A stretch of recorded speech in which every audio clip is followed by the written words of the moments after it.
Hello students, आज हम शुरू करेंगे व्यंजन वर्ग। व्यंजनों को 3 भागों में बांटा गया है: स्पर्श व्यंजन, अंतस्थ व्यंजन और ऊष्म व्यंजन। क्या क्या? स्पर्श व्यंजन, अंतस्थ व्यंजन और ऊष्म व्यंजन। स्पर्श व्यंजन आता है क वर्ग, च वर्ग, ट वर्ग, त वर्ग, प वर्ग। यह जो है 5, 1, 2, 3, 4, 5, ये 5 वर्ग स्पर्श व्यंजन में आते हैं। य, र, ल, व अंतस्थ व्यंजन। य, र, ल, व अंतस्थ व्यंजन। श, तालिबा श, पेट काटा मूर्धन्य श, दंत स, ह ऊष्म व्यंजन।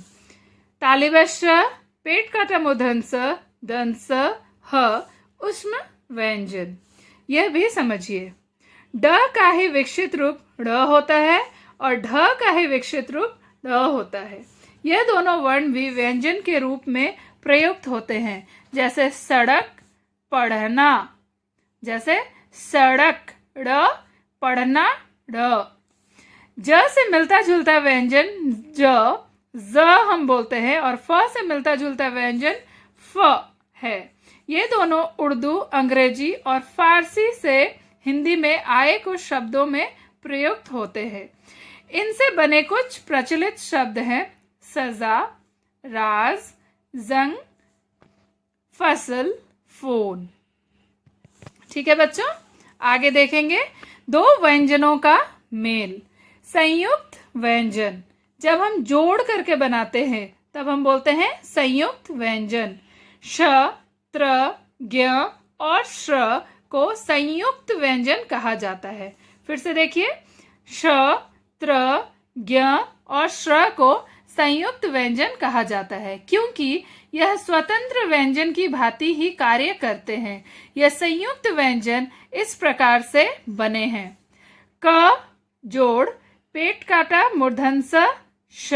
इनका उच्चारण क श की भांति होता है। क थोड़ा सा, देखिए हलंत है, मतलब थोड़ा, बहुत धीरे। ज और जोड़ य, ज्ञ, इसका उच्चारण ज्ञ की भांति होता है।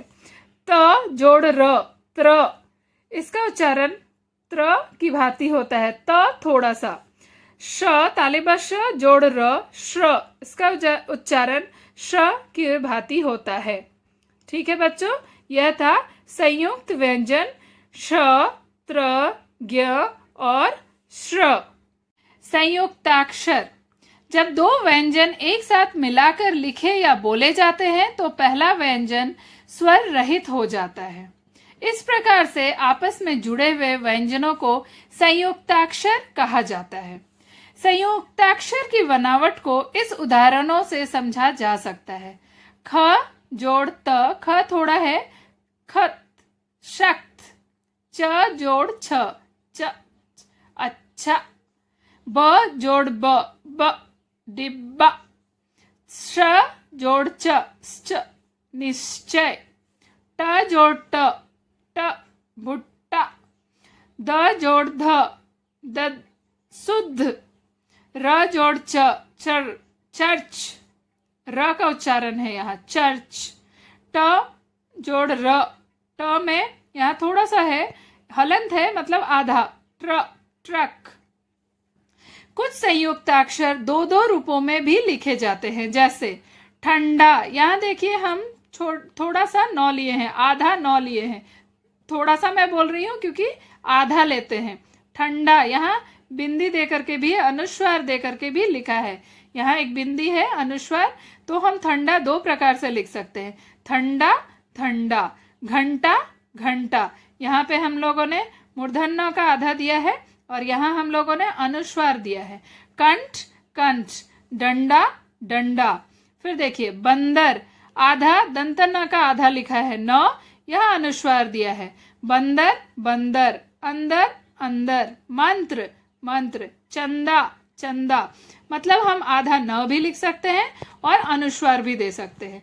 पंप, यहाँ हम लोगों ने आधा म लिखा है और यहाँ अनुस्वार दिया है। Pump, pump. लंबा, लंबा। खंबा, खंबा। कंपन, कंपन।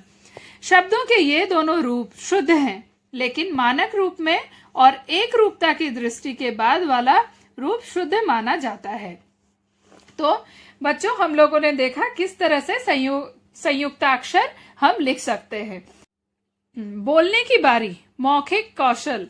बोल बोल कर पढ़िए और याद कीजिए। आपको यहाँ पे इंग्लिश में मीनिंग दिया हुआ है, तो आपको याद करना है। वर्ण, लेटर, स्वर, वॉवेल, हर्स्व, शॉर्ट वॉवेल, अनुस्वार, नेसल साउंड, संयुक्त व्यंजन, कंबाइंड कॉन्सोनेंट, वर्णमाला, अल्फाबेट, व्यंजन, कॉन्सोनेंट, दीर्घ स्वर, लॉन्ग वॉवेल, अनुनासिक, सेमी नेसल साउंड, संयुक्ताक्षर, कंबाइंड लेटर। तो बच्चों आप क्या करेंगे? आप सारे शब्दों को लिखेंगे और याद करेंगे। ठीक है, हम यहाँ पे कुछ प्रश्न दिए हैं, चलिए इसका भी उत्तर जान लेते हैं। भाषा की सबसे छोटी इकाई को क्या कहते हैं? भाषा की सबसे छोटी इकाई को क्या कहते हैं? वर्ण कहते हैं। ख है, हिंदी में कुल कितने स्वर है? हिंदी में कुल 11 स्वर हैं। हिंदी में कुल कितने व्यंजन हैं? हिंदी में कुल 33 व्यंजन हैं। संयुक्त व्यंजन कौन कौन से हैं? आप जानते हैं, अभी हम लोगों ने पढ़ा संयुक्त व्यंजन श, त्र, ज्ञ, श्र। 4 है, श, त्र, ज्ञ, श्र। बच्चों, आपको क्या करना है?